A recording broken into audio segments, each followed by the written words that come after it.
국사당에서 실제로 지금 사람들이 모여가지고 굿을 하고 있습니다, 지금.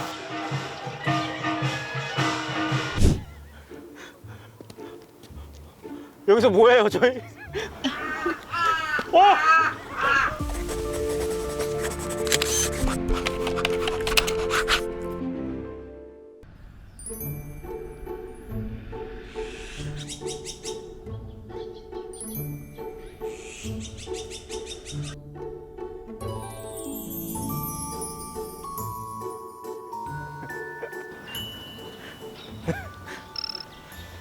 안녕하십니까. 네. 밖에 나오면 좋잖아요. 날씨도 오늘 좋고. 서울 안에도 생각보다 역사적인 장소가 많다. 너무 스튜디오에만 갇혀 있으면 또 답답하고 그러니까 밖에 나와서 보면서 이야기를 나누면 또 의미 있지 않을까 싶어가지고 제가 굳이 밖에서 보자고 했습니다. 하나하나씩 보면서 걸어가 볼까요?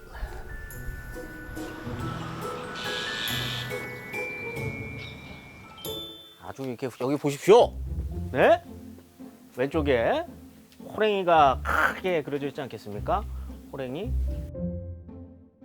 산신이라고 하는 거죠. 단군 신화에서부터 호랑이가 이렇게 나오잖아요. 산에 다 신이 있다라고 믿었는데 조선시대 기록들을 보면 인왕산에서는 호랑이가 굉장히 많이 나왔고 호랑이가 많이 나오다 보니까 여기가 더 영험한 곳으로 소문이 나게 되는 거죠.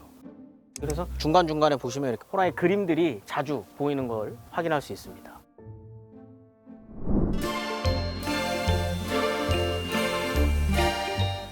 아, 여기 근데 되게 너무 좋네요. 여기 스팟이 아주. 와, 대박이네, 여기.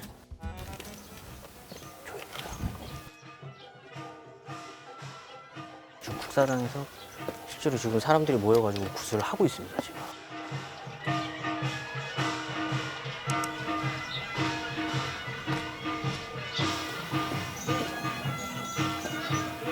와. 원래 여기는 국사당이 있었던 곳은 아니에요. 그냥 여기 그냥 소원을 빌고 여기 영험한 산이다라는 동네마다 그런 전승들이 있는 곳들이 있잖아요.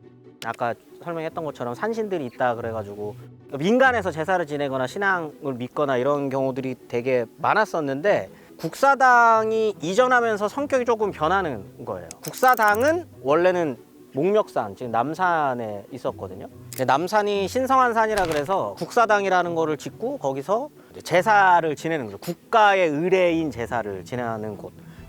성리학적 제사, 유학적 제사 뭐 이런 거는 당연히 종묘에서 지내기도 하지만 국사당에서는 그것과는 조금 성격을 달리하는 토속신앙과 약간 결합되어 있는 형태의 국가제사들을 지내는 곳으로 기능을 했었는데 1920년대가 되면은 그때 일제강점기잖아요. 그러면 일본도 똑같이 일본이라는 나라를 위해서 지내는 제사가 필요했을 거 아니에요. 가장 중앙에 있는 걸 신궁이라고 부르는데 그걸 남산에다 짓습니다. 조선에도 이제 그런 걸 만든 거죠. 신궁보다 밑에 있는 건데 신사들도 우리나라의 신사들도 엄청 많이 짓거든요. 일본을 위한 제사의 장소를 지었으니 조선을 위한 제사를 지내는 공간이 같이 있으면은 기분이 나빴던 거죠, 일본 입장에서. 그래서 이거를 목재를 그대로 뜯어다가 옮기는데 어디다 옮길래? 라고 이제 막 여러 논의가 있었겠죠. 근데 이제 인왕산도 영험한 산으로서 유명하기도 했었고 무학대사가 여기에서 제사를 지내고 여기를 좀 신성시했다라고 하는 어떤 구전 내려오는 설화들도 있고 하다 보니 그럼 여기면 좋겠다라고 해서 남산에 있었던 국사당을 1925년에 이쪽에다가 옮기게 되는 겁니다. 기존에 여기에 있었던 무속신앙들이 같이 결합이 되기 시작을 하는 거죠. 야,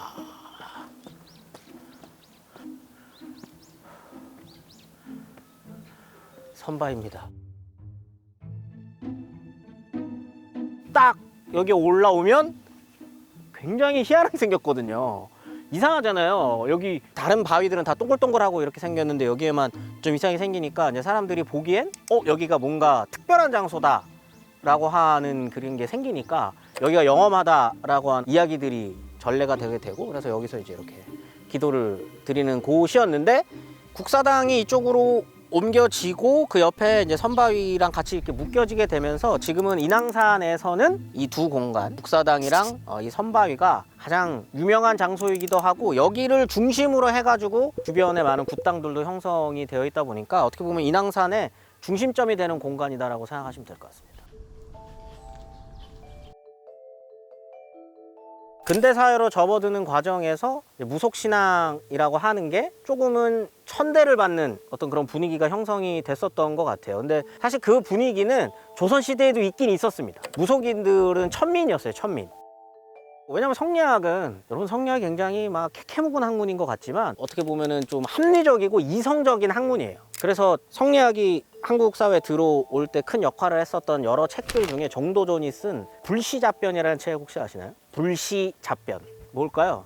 불시, 석가라는 인간이 쓴 잡스러운 이야기란. 성리학적 기준에서 봤을 때 불교라고 하는 건 학문일 수 없는 거예요. 비이성적이니까. 학문도 될 수 없고 종교도 될 수 없다라고 생각하는 사람들이 성리학자인 겁니다. 그 사람들 입장에서 무속인도 똑같은 거죠. 무속신앙도 굉장히 비이성적이고 비합리적인 행위들이다 보니까 굉장히 천대받기는 했어요. 근데 근대사회로 넘어올 때도 마찬가지였죠. 일본 제국주의라고 하는 통치기관이 있는 거잖아요. 그들 입장에서는 우리가 허락한 종교만 종교인 거예요. 일본의 전통적인 종교라든지 기독교까지는 허용을 하거든요. 그 이외에는 유사 종교라는 이름으로 배척을 해요. 이러한 흐름이 해방 이후에도 똑같죠. 미군정이 시작이 되고 그 미군정 이후에 이승만 정권기를 하면서 당연히 어떤 미국 문화에 굉장히 영향을 많이 받게 되잖아요. 그러다 보니까 당연히 한국의 전통 무속신앙이라고 하는 것 자체가 터부시 됐었던 거죠. 그런 과정에서 1970년대가 되면 성격이 좀 많이 변합니다. 갑자기 변해요. 문화재 관리라고 하는 개념이 등장하기 시작을 하거든요. 왜냐면 1970년대가 되면 한국의 민족문화라고 하는 걸 부흥시키려고 하는 분위기가 일어요. 한국 민족의 어떤 우수성 뭐 이런 것들을 강조하기 위해서. 그럴 때 국가에서 무속신앙을 본 거죠. 그래서 봤더니 한국적인 것도 있는 거예요. 그럼 이걸 어떻게 해야 되지? 라고 하는 고민 속에서 몇몇 무속신앙 중에 한국적 특색이 있겠다 싶은 것들을 몇 개 추리고 그걸 문화재 안으로 넣어버립니다. 무형문화재라는 이름으로. 그래서 공인된 한국의 민족 무속신앙이 되는 거예요. 사실 비판적으로 보시는 분들도 굉장히 많습니다. 원래 한국의 전통에서 봤을 때 마을에서 지내는 어떤 수많은 제사들이나 굿이나 많은 문화들이 있었는데 그거는 다 거세돼 버리고 국가에서 허락한 무형문화재 이거 아니면 다 이렇게 돼버린 거니까. 제일 대표적인 게 밤섬이에요. 근데 70년대 때 밤섬은 무형문화재로서 허락되지 않았기 때문에 국가에서 픽을 안 한 거죠, 거기 있는 거. 그래서 밤섬을 폭파시키면서 거기 있는 분들을 통으로 어디에다가 옮겨요. 어딜까요? 와우산, 지금 홍대 옆에 거기 있는 마을로 이렇게 옮기거든요. 와우산 자락에 있는 시민 아파트로 이주해 주겠다라고 했는데 그게 안 돼요. 그래서 당인리 쪽으로 옮겨가는 거거든요. 70년대를 거치면서 한국의 어떤 전통 무속신앙이라고 하는 것 자체가 훨씬 더 터부시 된 거죠. 국가가 허락한 게 아닌 이상. 그러다 보니까 지금 우리 사회에 원래 굉장히 근처에 있었던 그런 문화였는데 산속 깊은 곳으로 간다거나 우리 눈에 띄지 않는 공간으로 이렇게 조금 외곽으로 이렇게 버려지듯 가버린 것 같아요. 그게 좀 어떻게 보면 좀 안타까운 일이죠. 조심하세요, 여기 조심하세요. 이거 진짜 조심하세요. 야, 찍지 마, 여기 찍지 마. 위험해. 올라가나요? 여기서 뭐해요, 저희? 씨.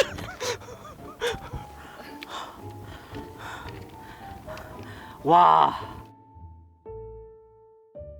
여기 와보면 그런 게 느껴지잖아요. 인간이 할 수 없는 무엇인가? 산을 인간이 만들 수 없고 바다를 인간이 만들 수 없잖아요. 그러다 보니까 그 시절에는 인간의 힘으로 할 수 없는 어떤 존재들에 대해서는 신성시하는 건 어떻게 보면 인간의 자연적인 섭리인 것 같아요. 더 큰 존재를 찾는 거죠. 산, 바다, 태양 이런 자연적 존재들에게서 신격화를 시킴으로써 의지하고 그런 분위기들이 한국 사회 안에서 하나의 신앙으로 자리 잡았던 것 같아요. 그건 사실 고조선에서도 있었고 그 이후에 내려오는 여러 다양한 나라들에서 계속적으로 해왔던 겁니다. 서울에 있는 산들 다 그렇죠. 아까 남산 같은 경우는 목멱산이라고 불렸었던 시절에 좀 보이지 않습니까? 딱 봐도 인왕산 있고 도봉산도 그런 게 좀 있고요. 그다음에 강이 한강에도 많아요. 한강변에도 굉장히 많았어요. 한강변 따라서 굿당들이 이렇게 있거든요. 거기도 마찬가지인 거죠. 자연에 대한 어떤 그런 것들이 있었으니까. 이런 대자연을 향한 어떤 인간의 경외심들이 영향을 미쳐서 지금 무속인 분들도 산속에 들어온다거나 아니면 바닷가에 있는다거나 하는 식으로 자연스럽게 스며들지 않았을까 그런 생각이 좀 듭니다.